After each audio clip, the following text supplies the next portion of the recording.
ناندیڑ شہر کے قدیم مجام پیٹ ناؤ گھاٹ برج کے قریب واقع معروف دینی درسگاہ حضرت عثمان بن عفان رضی اللہ عنہ کا آج 19واں عظیم الشان جلسہ عام و دستار بندی کا پروگرام منعقد ہوا۔ جلسے میں مدرسہ حاضہ کے طلباء نے کلام مجید کی تلاوت، حمد، نعت، مکالمے، مراٹھی اور انگلش میں تقاریر و دیگر تعلیمی مظاہرے پیش کرتے ہوئے سامعین حضرات کو کافی مسرور کیا۔ اس جلسہ عام میں معزز علماء کرام میں شامل مولانا محمد اسماعیل صاحب نقشبندی، الحاج مولانا عبدالجلیل صاحب تابش ملی، الحاج مفتی محمد ایوب قاسمی کے پرمغز خطابات سے سامعین حضرات نے استفادہ کیا۔ واضح ہو کہ اس مدرسے کے ناظم حافظ محمد خلیل الدین ملی نے مدرسہ حاضہ کے طلباء کی دینی تعلیم و اشاعت کے فروغ کے لیے کافی کوششیں و محنتیں صرف کی۔ حافظ خلیل الدین ملی اور ان کے دیگر معاون معلم حضرات پچھلے کئی برسوں سے دینی مدارس دارالعلوم حضرت عثمان بن عفان میں دین کی خدمات کو انجام دے رہے ہیں۔ دارالعلوم حضرت عثمان بن عفان کے سالانہ جلسہ عام میں امسال 6 خوش نصیب طلباء نے حفظ قرآن مکمل کیا۔ اس موقع پر حفظ کرنے والے طلباء کی دستار بندی بھی کی گئی۔ اس جلسہ عام میں طلباء کو سرٹیفکیٹ و دیگر اعزازی انعامات سے سرفراز کیا گیا۔ اس جلسہ عام میں مولانا محمد اسماعیل صاحب قاسمی نے اپنے خطاب میں فرمایا کہ مسلمانوں کو چاہیے کہ موجودہ حالات میں سنت رسول صلی اللہ علیہ وسلم اور کلام مجید کی تعلیمات پر 100% عمل کرے۔ اسی طرح آپ نے دینی مدارس کی اہمیت و ضرورت پر روشنی ڈالی۔ بعد ازاں محمد ایوب قاسمی نے پرمغز خطاب میں فرمایا کہ ملت کے یہ المیہ ہے کہ ہماری اپنی قوم اچھے کام کرنے والوں پر ہمیشہ سے نکتہ چینی، شکوے شکایت کرتے چلے آ رہی ہے۔ موجودہ پرفتن دور میں چاہیے کہ ہماری اپنی قوم ہوش سے کام لیتے ہوئے دینی مدارس کا ہر طرح سے تعاون پیش کرے تاکہ آنے والی نسل نو کو دین کی تعلیمات سے وہ واقف ہو۔ بعد ازاں الحاج مولانا عبدالجلیل تابش نے دارالعلوم حضرت عثمان بن عفان کے ناظم حافظ محمد خلیل الدین کو مبارکباد پیش کی اور کہا کہ وہ ان حالات میں بھی دینی مدارس چلاتے ہوئے دین کی اشاعت و فروغ کے لیے کوشاں ہے۔ آپ نے مسلمانوں کو نصیحت کی کہ وہ دین اسلام کی تعلیمات پر مضبوطی سے جم جائے اور دین کی بقا کے قلعے دینی مدارس کا ہر طرح سے اپنا تعاون پیش کرے۔ جلسے کی زیر صدارت الحاج مولانا عبدالوہاب صاحب بیتی نے فرمائی۔ اسی طرح اس جلسے عام میں زیر نگرانی مولانا شیخ وسیم حسینی نے فرمائی۔ اسی طرح اس جلسے عام میں زیر سرپرستی مولانا محمد ایوب قاسمی نے انجام دیے۔ اس جلسے عام میں زیر نظامت کے فرائض مولانا عبداللطیف قاسمی نے انجام دیے۔ اسی طرح اس مدرسے میں خواتین کے لیے علیحدہ طور پر پورے پردے کا اہتمام کرتے ہوئے بیٹھنے کا نظم بھی کیا گیا۔ اس جلسے عام میں دیگر علماء کرام میں شامل مفتی شفیع الدین قاضی محمد رفیق کے علاوہ دیگر علماء کرام بھی موجود تھے۔ دارالعلوم حضرت عثمان بن عفان رضی اللہ عنہ کے دیگر معلم حضرات میں شامل حافظ شیخ مختار خان، حافظ حمایت اللہ، حافظ غوث، حافظ عبدالماجد نے جلسہ عام کو کامیاب بنانے کے لیے کافی محنتیں صرف کی تھی۔ اس جلسہ عام میں شہر ناندیڑ کے علاوہ اطراف کے مسلمانوں نے کثیر تعداد میں جلسے میں شرکت کرتے ہوئے مدرسے کی کاوشوں کو خراج تحسین پیش کیا اور طلباء کی حوصلہ افزائی کی۔ مولانا موصوف کی دعا پر جلسے کا اختتام عمل میں آیا۔ جلسے کے بعد تمام مہمانان کے لیے پرتکلف دعوت تام کا نظم رکھا گیا۔ حاضر مجلس کی جو ضروریات ادارہ کھولا ہے اور آئندہ لڑکیوں کا الحمدللہ آج مدرسہ دارالعلوم عثمان ابن عفان رضی اللہ تعالیٰ عنہ اس مدرسے کے سالانہ جلسے کا پروگرام منعقد ہوا، جس میں طلباء نے، طالبات نے بہت ہی قیمتی اہم تقاریر، تعلیم مظاہرہ فرمایا اور اس چھوٹے سے ادارے کے اندر اس سال میں 6 بچوں نے قرآن مجید حفظ مکمل کیا اور اب تک تقریباً 50 سے زائد بچے اس ادارے سے حفظ مکمل کر چکے ہیں۔ طلباء پر جو محنتیں کی گئی، تعلیم، تربیت، تقاریر مراٹھی زبان میں، انگریزی زبان میں، اردو زبان میں، یہ قابل تعریف ہے۔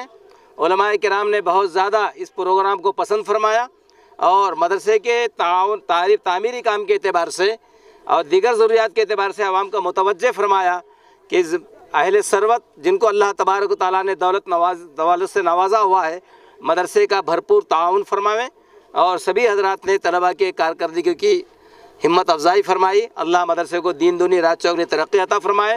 ناظم مدرسہ حافظ خلیل الدین صاحب کی جو کوششیں، کاوشیں ہیں، ہمہ جہتی ہیں۔ تعلیم کے علاوہ دوسرے شعبوں میں بھی وہ خدمات سے وابستہ ہیں، عوام سے تعلقات رکھتے ہیں۔ یہ بھی ایک بہترین مثال ہے کہ ہم کو تمام شعبوں میں امامت اور قیادت کا کام علم والوں کو، مدرسے کے ذمہ داروں کو کرنا چاہیے۔ اللہ ان کے بھی جان مال میں برکت عطا فرمائے، خدمات کو قبول فرمائے۔ بسم اللہ الرحمن الرحیم۔ آج مدرسہ حضرت عثمان بن عفان کے سالانہ اجلاس کے موقع پر جو ہے بڑے بڑے علماء کرام شہر اور بیرون شہر سے تشریف لائے ہیں، خصوصاً حضرت مولانا اسماعیل صاحب نقشبندی اور حضرت مولانا تابش ملی صاحب۔ یہاں پر طلباء کا جو ہے تعلیمی مظاہرہ پیش کیا گیا ہے اور بہت ہی بہترین کارکردگی یہاں پر علمی اعتبار سے جاری و ساری ہے۔ خوش آئند بات یہ ہے کہ ہمارے علاقے کی جو زبان ہے، مراٹھی زبان، اس زبان کے اندر جو ہے جس طالب علم نے تقریر پیش کی ہے وہ بہت اچھے انداز میں پیش کی ہے۔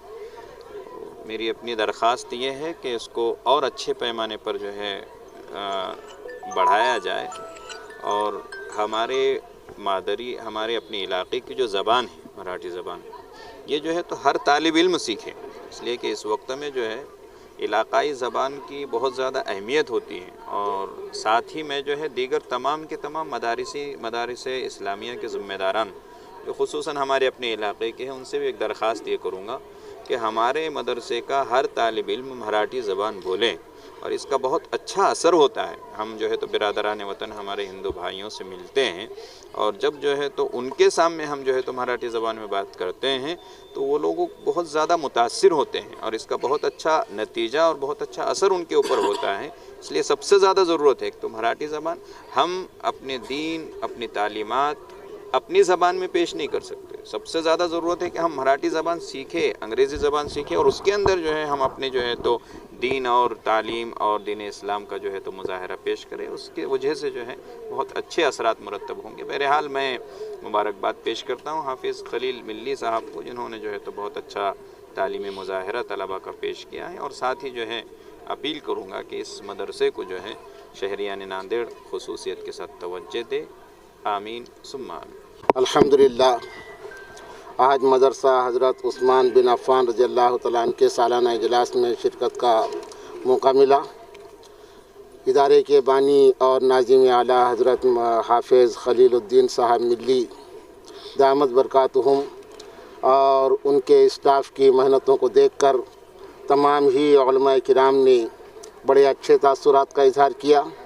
علماء کرام اور اکابرین امت کا ایک بڑا طبقہ یہاں پر موجود رہا، جس میں حضرت مولانا محمد اسماعیل صاحب قاسمی لاتور اور حضرت قاضی شریعت مولانا مفتی محمد ایوب صاحب دامت برکاتہم، مولانا عبد الوہاب صاحب اور دیگر ہمارے علماء کرام شریک رہے۔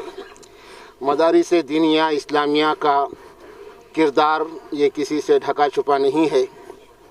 بنیادی مقصد تو بہرحال یہ ہے کہ ہماری نسل وہ اسلام اور ایمان پر قائم رہے، لیکن مدارس اسلامیہ ہی کی برکت سے اور دارالعلوم دیوبند کی مجاہدانہ قربانیوں سے ہمارا ملک ہندوستان یہ آزادی سے ہمکنار ہوا، اور آج بھی ملکی سطح پر یہ مدارس دینیہ بہرحال انسانیت نوازی اور تمام ہی ملک کو مختلف اقوام کو باہم جوڑنے کا کام کر رہے ہیں۔ موجودہ حالات میں علماء کرام کی حالات کے تناظر میں سب سے بنیادی فکر یہ ہے، چونکہ ہماری حکومت ملک کی تہذیب اور پرمپرا اس کو ختم کرنے کے قوانین نافذ کر رہی ہے۔ ہمارا ملک اولیاء اور سادھو سنتوں کا ملک ہے، اور اس ملک میں بڑی اچھی تہذیب رہی، لیکن ہمارا ملک انگریزی تہذیب کی طرف جا رہا ہے۔ لہٰذا علماء کرام اس بات پر بڑے فکر مند ہیں کہ ملت اسلامیہ کے ایمان اور عقائد کو ہم کیسے بچائیں، چونکہ ایک طرف تو عصری تعلیم سے ہم دستبردار ہو نہیں سکتے، اور اس سے زیادہ ہم اپنے ایمانیات کو چھوڑ نہیں سکتے۔ لہٰذا دینی مدارس اور مکاتب کے استحکام کے ساتھ عصری تعلیم میں ہم اپنے بچوں کو آگے بڑھائیں گے۔ اسی کی ایک کڑی